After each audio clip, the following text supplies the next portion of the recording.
June is Men's Mental Health Month. It's a time to raise awareness about the mental health challenges that men face specifically. And joining us in studio is a man who specializes in helping men with their mental health all year round, not just 1 month of the year. This is a year-round problem. Gary Dumas is the founder of ReRouted's. It's a local nonprofit that helps men. You also help women and couples, but really you focus on men in particularly. And tell us a little bit about your program and how you help men deal with their mental health and even talking about it. Absolutely. First of all, thank you for having me. And I've been a service provider now for probably over 2.5 decades, serving men in areas of men's domestic violence, anger management, as well as anger control.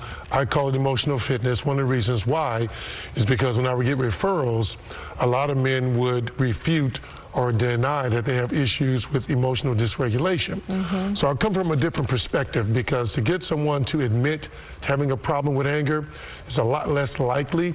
But when you present it from the perspective of emotional fitness, then they're more likely to engage. Your emotions are just a little out of shape. We need to get those emotions All it takes is a little bit. Everything starts with a C. A little exercise, right? That's right. A little exercise. Right. So you offer classes for men on emotional fitness and helping with their mental health and kind of overcoming the stigma that there is. And this is specifically for men, because women don't seem to necessarily have this problem. We tend to talk about things, but men don't seem to talk about things as much, correct? Yes, that is correct. And there's a couple of reasons why.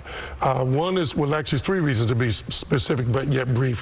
One is maladaptive behavior. Maladaptive is the opposite of adaptive, is when a person is in a situation that's pretty adverse and they go and do something to make a bad situation worse. Well, and can I stop you right there? We were both mourning the top story that we had, where it started with a domestic violence situation and that led to a chase, and then that led to an innocent person being killed. And you have domestic violence classes for men who have, you know, been violent with women. Been violent with women is one of the things I also tell men in regards to the mindset of judges.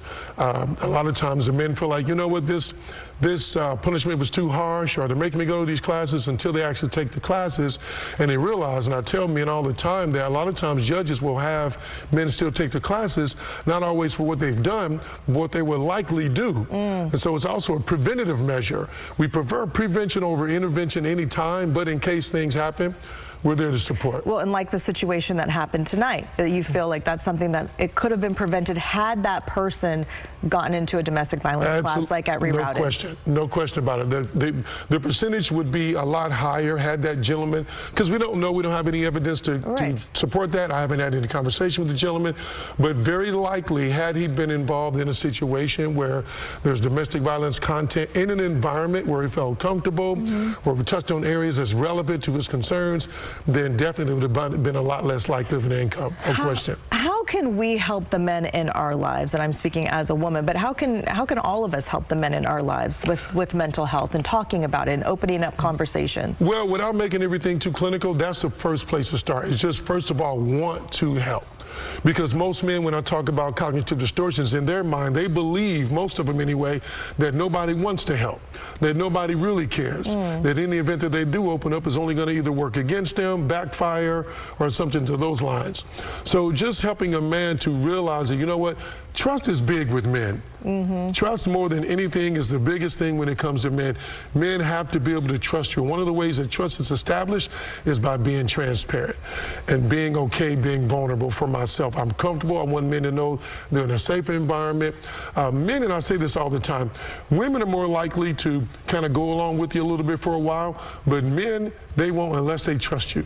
They'll watch you for a while, and then when they trust you, they'll start opening up. Gary, thank you so much for all the men that you help and women, and we appreciate your time so much to talk about. We'll have you back on KCRA through you and your wife, because they do help couples and women.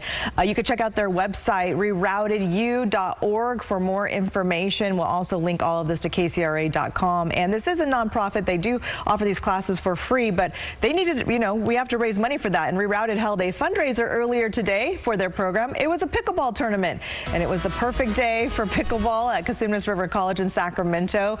And my mom and I, that's not us playing, but we did play in it today. It was just perfect weather for that, to raise money for ReRouted and all the programs and all the people that they help in our region.